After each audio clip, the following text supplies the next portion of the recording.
Well, today's the 28th of April, 2018.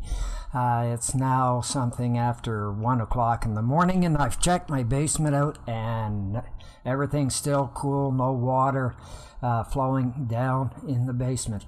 But still, we're not over yet. Now, the footage that you're seeing right here, that was done yesterday on the 27th day.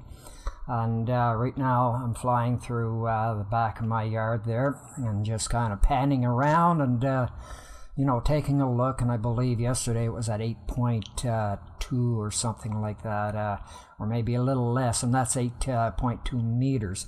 Fredericton is wiped out at 6.5 meters, but I'm fortunate, even though I live right beside the river, I'm a little higher up than the rest of Fredericton. And like I say, I'm taking some pans, and again, in my property, my biggest curse is the trees. Unfortunately, I couldn't use my other drone, the bigger one, the 2.2 kg ones, because I did some damage to the props, and I don't dare take it out. So I'm using the little 299 gram drone, and of course there is a wind that's that's happening there. It's at around 15 kilometers, and the little drone really is designed for 5 kilometers. So you can see it's kind of moving me around quite a bit. But I guess that's how you build better mousetraps. So we're still in the yard, and I'm going to try to venture out over the water because I'm very reluctant. I'm always scared of losing the drone into the water, and right now, until I get my propellers, ordered in for the other drone, I've got to make this little guy last. So there I am venturing out up over the water there. Actually, if you were to fall in there, you'd be in about 20 feet of water, and that. So this is Ramey Street that we're at, and right now that's it's bare as a baby's hiney. Now in 2008, roughly, when we had the same amount of water at around 8.28, that area was totally flooded. Now what I suspect this year, the unusual thing that's happening with the St. John River is that it's raising up so quick that for us, we get flooded from the Portobello, which is on the backside. That would be actually right in front of Ramey Court. And what I think has happened is that the water has flowed in so quick in the St. John River that the Portobello hasn't had a time yet to equalize. So tomorrow, the story is going to be told to what's going to take place tomorrow. It's fingers crossed. They're predicting that we're supposed to hit 8.3, which was the 2008 level, and in 2008 at 8.3 I had 26 inches of water in my basement. Right now we're down at the Fire Road and on my street, and usually that goes, the river bank is about another 30 feet of that tree that you've seen in the background there, and again, I'm having wind, and I can't take it up overly high because of the wind. If I did, I'd just lose the drone. So there's no sense of trying to take that risk. But it's moving me around. It's shifting me around, and it's really, one of those things that I have to pay a lot of attention to. And you can see there is a lot of water that that has come in, and that's really come in. Really in about 30 hours. About 2 days ago, that was bare land there. So that gives you an idea how fast the old St. John River is coming. Now, what's been deceiving is that central and southern New Brunswick, we didn't get that much snow, and of course at the end of all our storms this winter, we had rain, so a lot of that was gone. Our problem is in the northern parts and up into Maine. There was a significant amount of snow in those areas, and anyway, what's now happened is that we've got a warm spell that's happened prematurely, and we're getting rain on top of that. Now just look at that in front of you. Doesn't that disgust you? I mean, that's garbage all along the edge.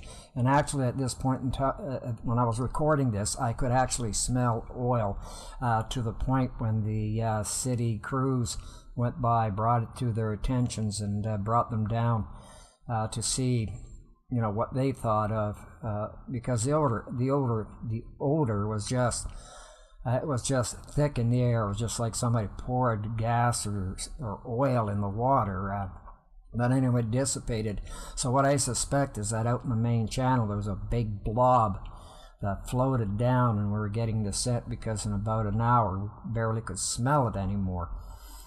And as you can see, I'm playing around. I'm going over the water, but I'm being cautious again because of the wind. And the thing is, as my day progressed, the winds kept picking up, and there was at one point I was almost going to abort it.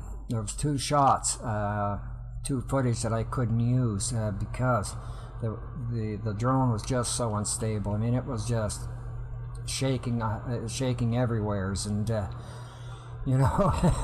it would have tired your eyes out. I mean, you see the little bit handsome fella right there. I like that guy. Good friend of mine.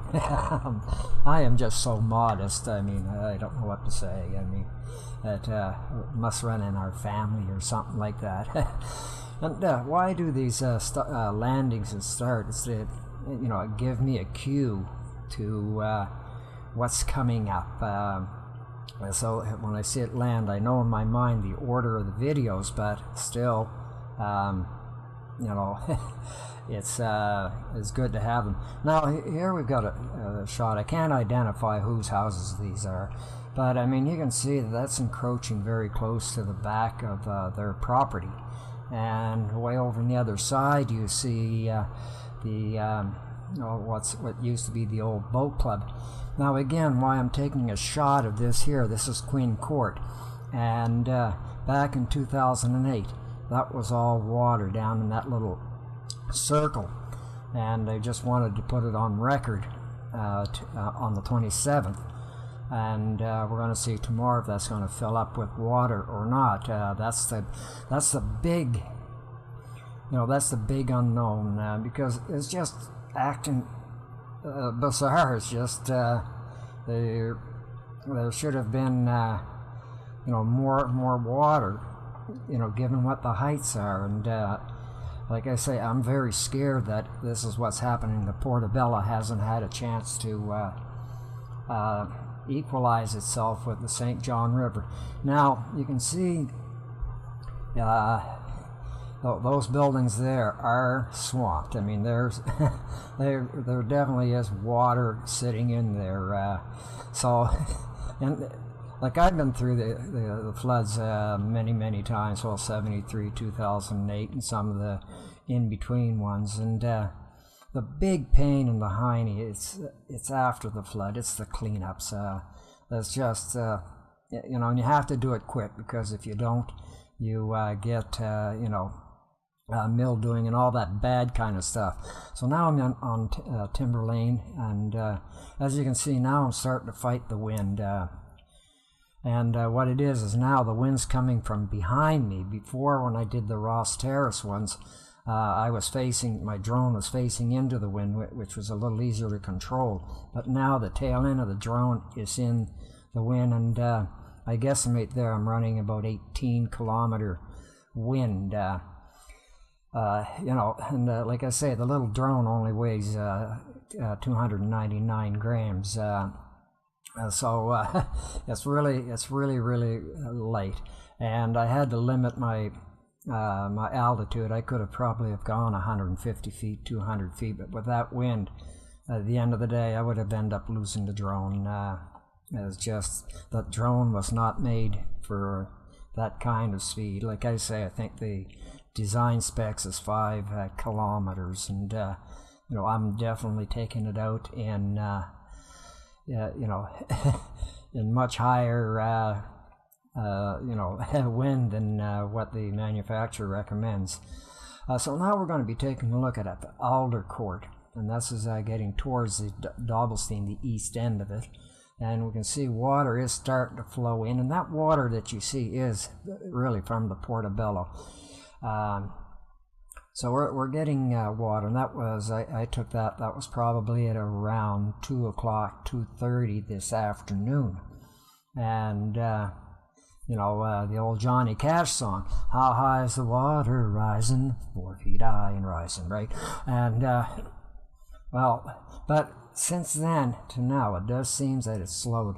Like I'm fighting that wind, and I'm piloting this, you know, line of sight. I don't have the FPD on this drone like I do on the other drone, and you know, and things. I mean, I may have edited it out, but if I didn't, and you see the drone dropping really quick, what's happened is what's called vortex ring effects, and that basically means that I drop quicker than what my propeller can push out, and then it's a free fall, and if you're lucky, you can pull out of it, and the only way to pull out of it is either to, you know, go forward, backward, side, or to either side.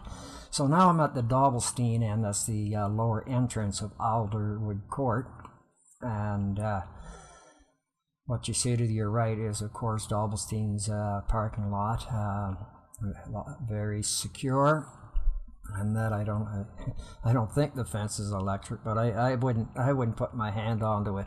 Now in the back, behind the blue buildings, you see the water spread. That is actually a protected area, and you can't do anything to damage that area because bad things will happen to you from the legislation point.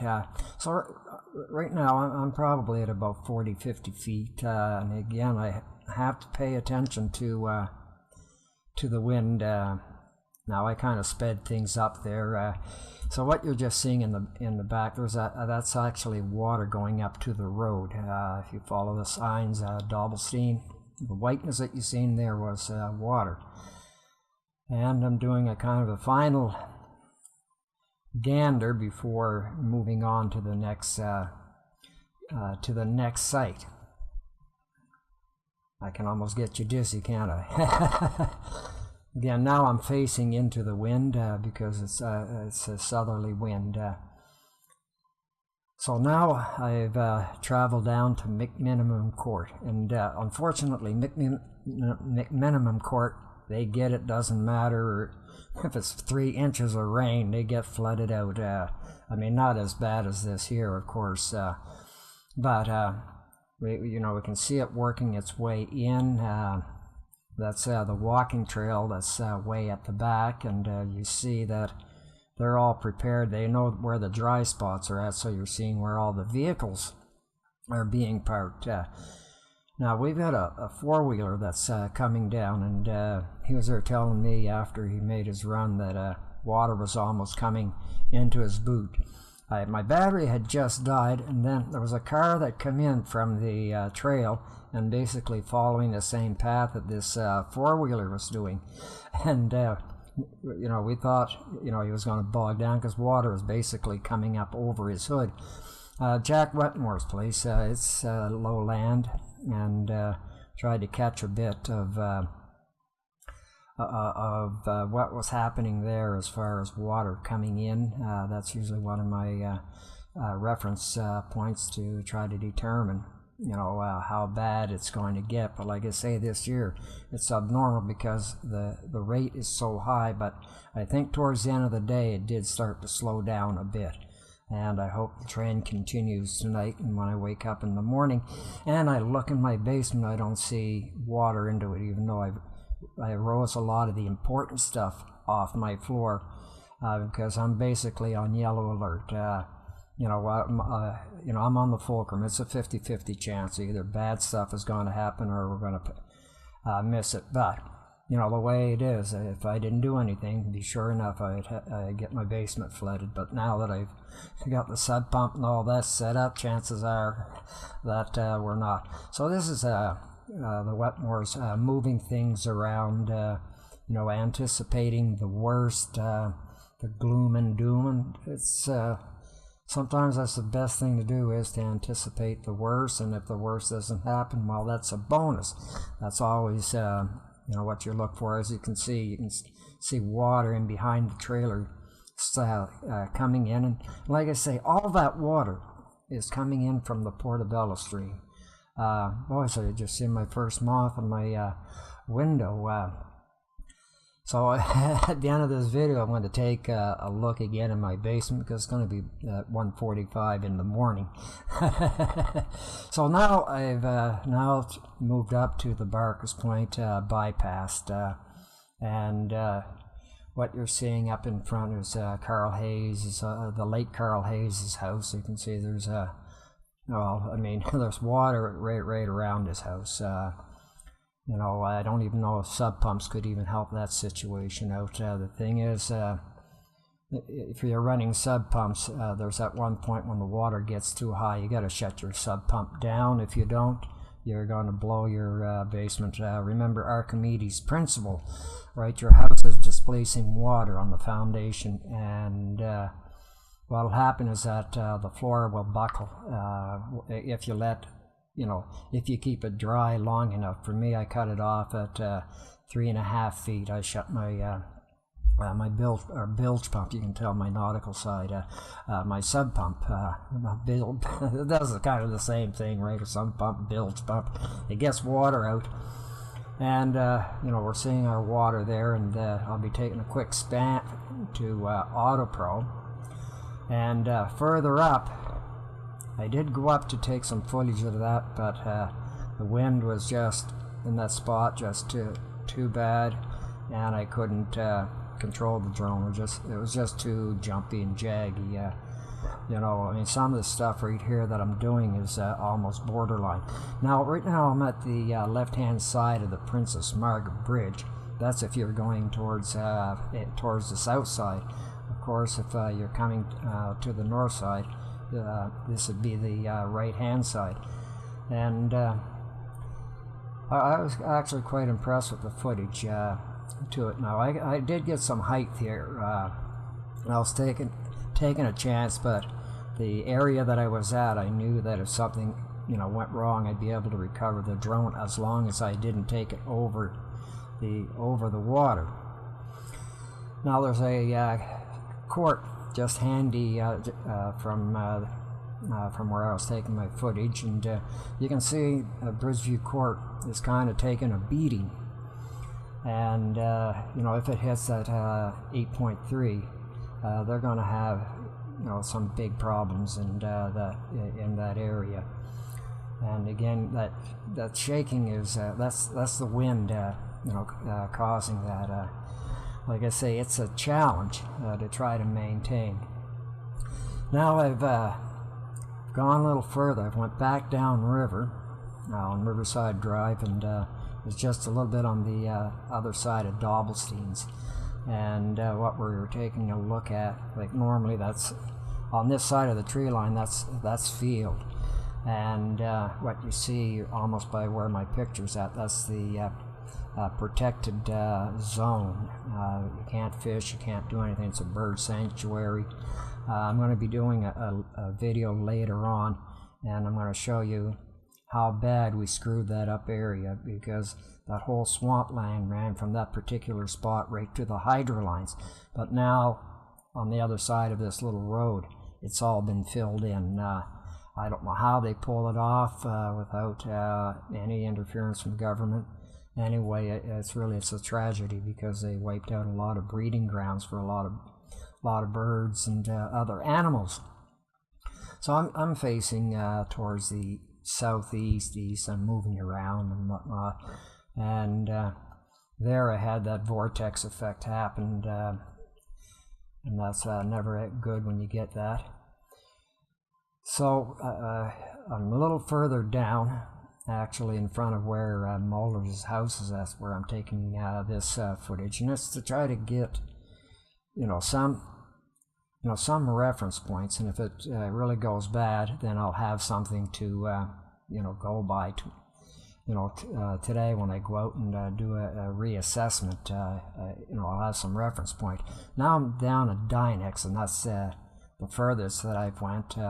Heavy machinery, quite impressive on how it's all lined up, but look at the friggin' water there is there. And if things get up too quick tonight, well, they'll never get to the driver's seats, but they might have to have the hip waders to get there. The chart here is the historical record for Fredericton. I put it in light green. So it has, from the early days. So, well, thank you very much for listening to this video. I tried to keep it short and sweet. And till next time, take care.